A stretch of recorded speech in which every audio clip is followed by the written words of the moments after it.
Ismail, Chester, PA. Assalamu alaikum, Mufti. Akallah. Is it permissible to wear gemstones based on the month you were born? May Allah bless you. Wa alaikum assalam wa rahmatullahi wa barakatuh. Barakallahu feek. Allah yahyikum. Question comes from Chester, PA. Is it permissible to wear gemstones based off of the month in which you were born? May Allah bless all the brothers and sisters, Hadith disciples there in Chester. Alhamdulillah, many good friends, good brothers, loyal students, associates there in Chester. May Allah bless them all. With regards to wearing a gemstone of your birthday, I would say no. Avoid it. If you want to wear a stone, a ring, or a necklace, obviously for a woman, a ruby, a diamond, an emerald, etc., la bas. If you want to wear a stone that's not that precious and that expensive, let it be in another month. I would not say wear it from the month that you're born, even if that's not your intention. It's a doorway to something else. And that's the asl of the culture. So if I'm born in July, and I'm saying, hypothetically, I want to wear a stone, I'll wear one of January. Nothing in July or the summer, because it's just too close to that. Everyone understand this? Is it permissible to wear a gemstone? That's another important question. Okay? A stone that's a stone, or a stone that has some type of belief behind it, connected to astrology. That's problematic. That's what? That's problematic. But I'm not saying it's haram, because there are many things, as we say this all the time, that we do, daily practices, which are based off of culture of shirk. Alright?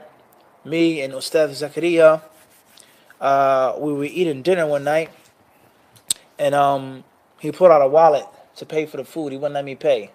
And he had a Wagner wallet. Also the brothers in the UK, Nuruddin in Birmingham, yeah? He had a Wagner shoulder bag. And obviously, anybody who knows Wagner, he knows it has what on it, Khalid? Crucifixes. Full of crosses. Many brothers have suitcases like this. I didn't say nothing to Nuruddin in Birmingham, because I thought he might refute me. It is Birmingham after all. Let's not forget that, right?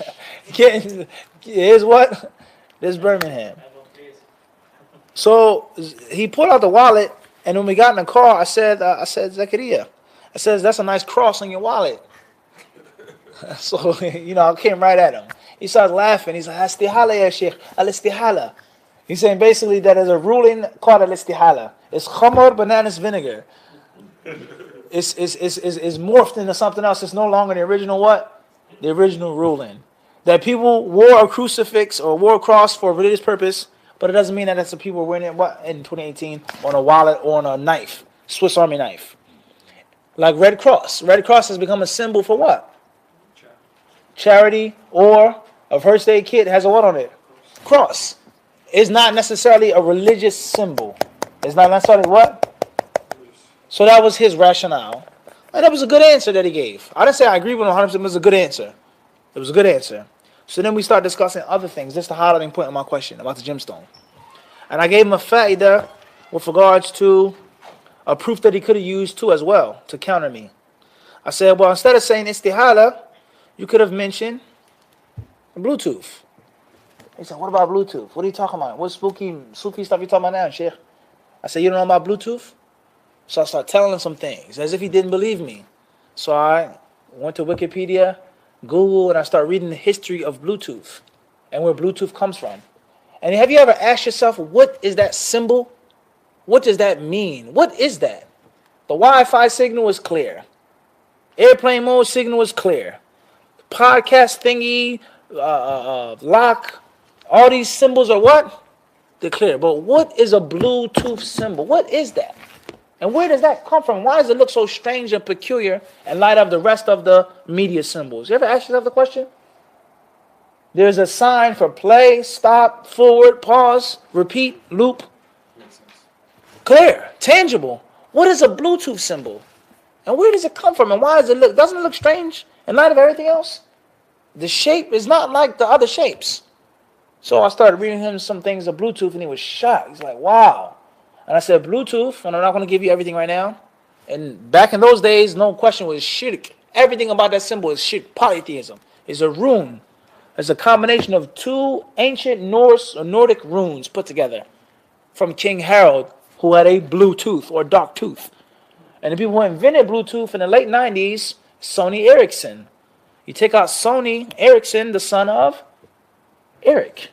going back to Norse or Danish Vikings. They honored the name of their forefather. They honored the name of their ancestry, the son of Eric. And they made the sign and the signal for the Bluetooth, that king, who was a mushrik. And he used these 2 runes for shirk, divination, and discovering the future and seeking out the unseen. So I said, everyone today uses Bluetooth, but no one says haram to use it, and the rune is clearly on your phone, on your tablet. Just like a crucifix, and which a person has on his wallet or his knife, which is not necessarily his belief or aqidah. Everyone understand the point I'm trying to get to? I don't like things with crosses on them. If I have a Swiss Army knife, I'll remove it. And I think that some of those brands, they make some of the finest things. Wagner and Victorinox and those things, but I don't like that crucifix or nothing that I have in my pocket or my neck or a knife or nothing. I don't like that. But to say that it's absolutely haram, Zakaria may be right. Because it's not a religious symbol for you, just like the Bluetooth isn't a what? A religious symbol. Inshallah, everyone can Google it or wiki it, whatever, and you read the shirk origin of Bluetooth and how it is blatantly a symbol of polytheism on your tablet and your smartphone. You ever asked that question, Mukhtar? And what is a blue tooth? He had a decaying tooth. It was dark or blue. And obviously the religion of those people was nothing more than shirk and kufr. Everyone understand this? So that's the origin and the history of that. So if you say that it's haram to have a gemstone, on your birthday, etc., then there are many, many other things as well. You're going to have to say what? Haram. Now I'm not trying to spread no doubts. Or as Al-Amin says, shubuhat, he mixes the truth with the falsehood. We're just quoting facts. That's it. And factual information never needs an apology. Don't ever forget that. You never need to apologize for what? Quoting facts. Everyone understand this? And there are many, many other things that are issues of polytheism, astrology, and superstition that's in our daily lives, from the breakfast that you eat to the dessert that you enjoy. And Allah subhanahu wa ta'ala knows best. And there's another reason why we don't say Nike's haram. And Allah knows best. Inshallah, we'll stop here tonight. Jazakumullahu khairan. Sallallahu alaihi wa sallam wa barak ala abdihi wa rasulihi nabiyina Muhammad.